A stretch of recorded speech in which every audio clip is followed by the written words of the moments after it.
Doing? Well, we're finally in the new digs, and don't really have it all set up yet, but we're in. Most of the boxes are unpacked, and the workbench is still empty. We don't have any of those boxes undone yet, but there's floor space, which is good. There's desk space, or workbench space anyway, and you know, we're getting pretty close to being ready to start pounding away at some of these kits again. Yesterday I ran the new airlines for the airbrushes, which would be great. In the old place, I always had to run an air hose out of the van down into the basement so that I was able to run the airbrushes.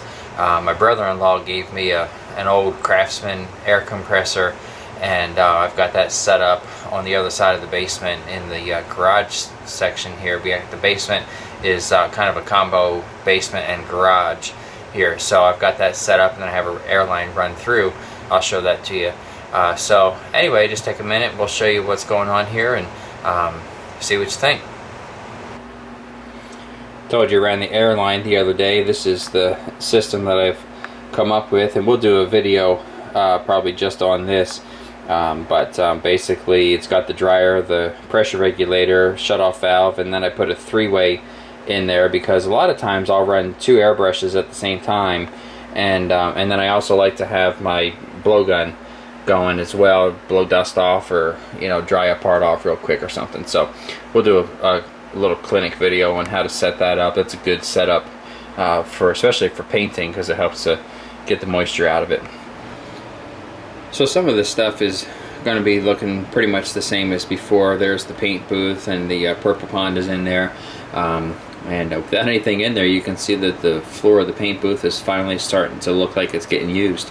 So that's all set up and wired and ready to run. And you know, here's of course the same workbench. Look back several months into the video log, you can see the video talks about this workbench. This was my grandfather's, and so that's kind of cool. But anyway, so that's that, and just kind of do a pan around the room. They actually have this is actually a designated space just for hobbying, which is great.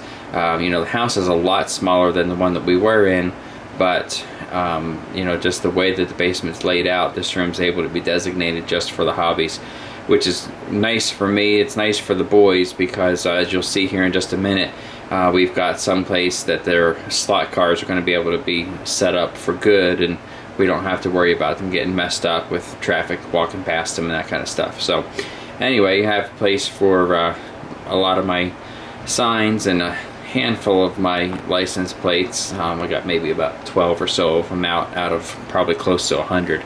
So I just took out some of the ones that I like a little bit more. So anyway, just kind of pan around. There's some bins for parts bins. I'll start filling those up soon, and you know, of course the work light, and there's all the kits waiting to be built. Some of them are already built, and down there you'll see at the bottom there is the part of the box of kits that I bought off eBay that were all used stuff. Some of it's in decent shape, some of it's really not much good for anything other than to fill a wastebasket. But you know, there's some pretty neat stuff, and there's actually a Suicide Lincoln that's been made into a station wagon. Of course, you can see all the Hot Wheels. That's just some of the Hot Wheels that I've got. And my brother and I, he lives in New Jersey, I'm in central Kentucky, and so we'll call each other up and say, hey, we found this at Walmart, or found this at Target, do you have this one? And so sometimes we'll pick one up that, you know, the other one doesn't have or whatever. So it's kind of nice being able to spread across the country and find stuff, especially when you're trying to put some of the series of cars together and it's impossible to find them all in one place. So anyway, there's some more of the license plates. I actually forgot that I had that 1956 California one. That was kind of a neat thing. When I opened the box the other day, I found that. So, and that Kentucky one is actually, that's the county that I live in, and I actually have a 67 Chevelle that I purchased that for, because in Kentucky you can use a vintage license plate if it is issued the same year as your vehicle is. So someday maybe that'll wind up on that car going down the road. But and of course 1928 New Jersey is kind of neat. So, and you know, railroad sign. There's the table that the slot cars will go on, and we haven't done anything with it yet, but this kit is actually designed and it's laid out to fit in a 4-foot by 8-foot section, and the table is only 3-foot by 8-foot, so I just don't have enough room to put a 4x8, so we'll figure out how we're going to reconfigure that and make it work for the space that we've got. So that's probably a project when the weather cools down a little bit. So, and of course there's a section there with stuff that we don't have a place for yet, but anyway, there's my that picture actually was in the living room at my grandparents' house, and I always thought it was kind of cool. It's actually 3-dimensional, and my wife despises that picture. She calls it Dueling Weirdos, and I jokingly hung it in the living room in the last house we were in, and left for work. And when I came home, it was taken down off the wall and put someplace else. And she said, "You will not hang that in my house." So anyway, here it is, and there's one of the stained glass panels that's going to hang here. That panel is actually mosaic stained glass done on the back window of a '65 Dodge Polara, and that is actually going to go in front of that window, and so that'll be kind of cool. I actually did that when I was in college years ago, and there's another panel back behind it that I don't think is going to hang in here. I'm probably going to put that upstairs. That's a mosaic of a '67 Corvette. So anyway, of course you gotta have your TV in your workshop, and that's not up and running yet. I still have to run the cable line for that. So, and here's a pop quiz for you guys. What are those taillights from? Be interested to know what you guys think. And there, so I actually salvaged those from a car that I had, and sent the car off to demolition derby, and kept the taillights because they were going to throw them away anyway.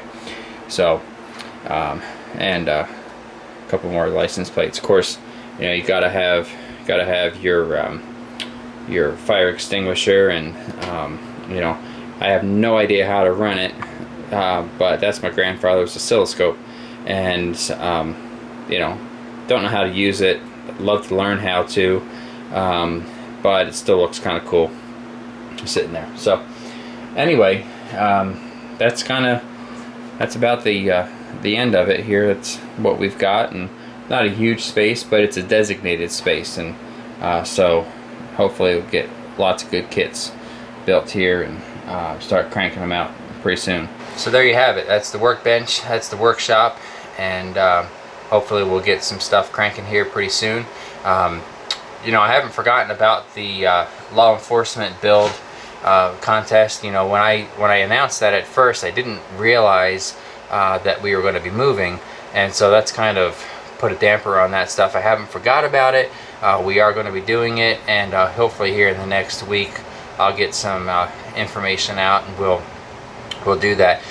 Tell me what you think about this, though. I'm considering setting it up where it's not as much a contest as much as it is more just like a community build, and you know, maybe we'll do some kind of awards or something with it. But you know, I think I'd almost rather it be more just a for fun kind of a deal, just you know, everybody building on the same theme rather than a competition.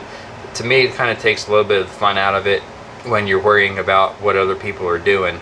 And you know, anyway, just let me know what you think about that, and leave a comment regarding what you want, and also leave a comment letting me know that you may or may not be interested in doing the build as well. It'd be great if we get even just a couple of guys to work on the cars and see what we can come up with. So anyway, let us know what's going on in your world, and leave us a comment. If you haven't done it yet, subscribe, and until next time, this is Ken, What is Ken Doing? We'll talk to you later.